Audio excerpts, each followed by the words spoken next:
and welcome back to another Cup of Joe, where we talk about healthcare topics of note. And I got some more questions about health insurance issues, and so wanted to go over those with you as we start a new year. Lots of challenges and lots of stress can come out of what occurs with our insurance plans in the new year. So, are my prescriptions still covered? Good question that needs to be answered. I can't tell you again specific to your insurance, but you need to make sure that you understand that. Call up your pharmacy and ask them if the medications that you're taking are on the formulary for the new insurance company. So you've heard a lot about these PBMs, pharmacy benefit management companies, where people in politics are talking about it all the time about how they're skimming money. Well, their goal is to reduce the cost of medications.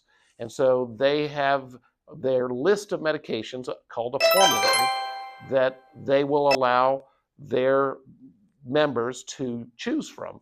And if your medication is not on that formulary, that list, then you have choice A, which is to ask your physician to prescribe another medication that may do the same thing, but may not be exactly the same as the one you're taking, that is on their formulary, or B, pay for it out of pocket. Trust me, I have some medications that I have to take. When I have to pay for them out of pocket, it's painful. So you want to make sure you know whether your medications are on the new formulary as early in the year as you possibly can. So one of the other questions I always asked is, what happens if I go in, see my physician, and I get the bill and it's completely different than any bill I've gotten for the same service in the past?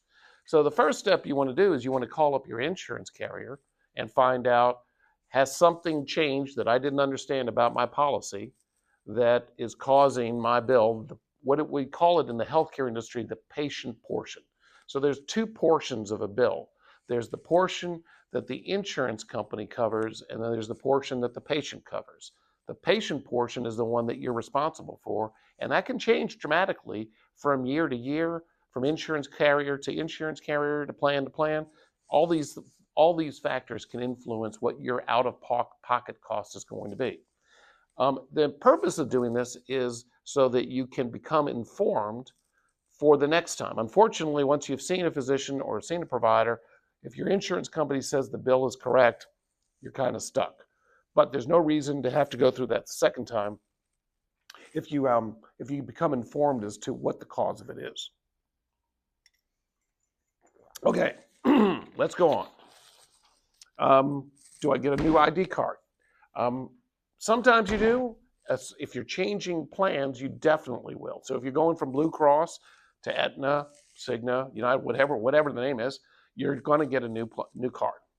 You may get a new card if you even stay with your existing plan.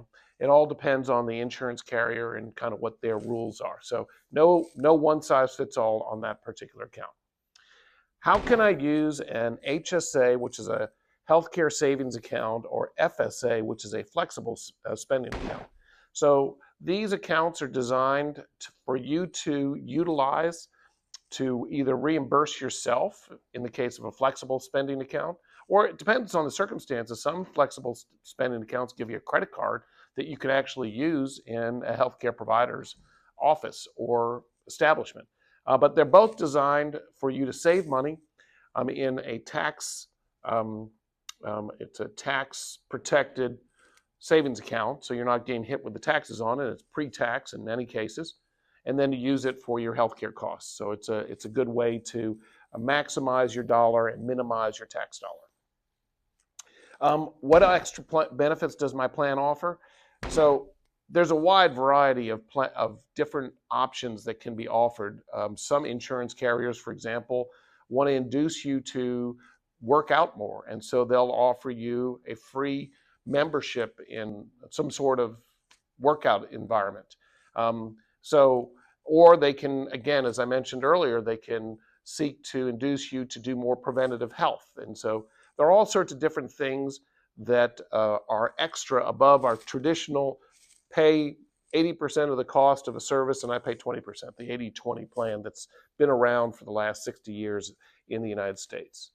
What happens if I need care while traveling? Okay, so key question here is, are you traveling in the United States or are you traveling outside the United States?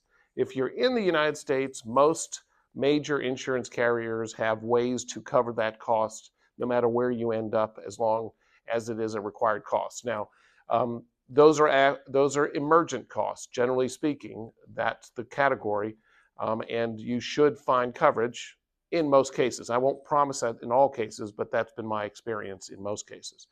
Now, if you're traveling abroad, completely different animal. The insurance companies don't cover that. You've got to have your own separate insurance coverage if you have a concern that you might need to access healthcare costs, healthcare services in a foreign country. And depending upon the foreign country, you have different policies that you might have to choose. So, what's the basic takeaway from this conversation? Insurance is complicated, and it does change from year to year.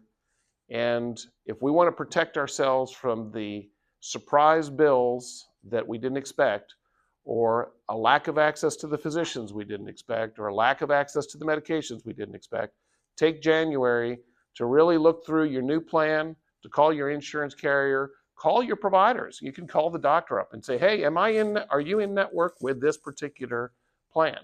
But do your very best to figure it out. It is a complicated world, I will acknowledge that. And so nobody's going to be perfect at it, but give it your best shot so that you can avoid those unexpected surprises.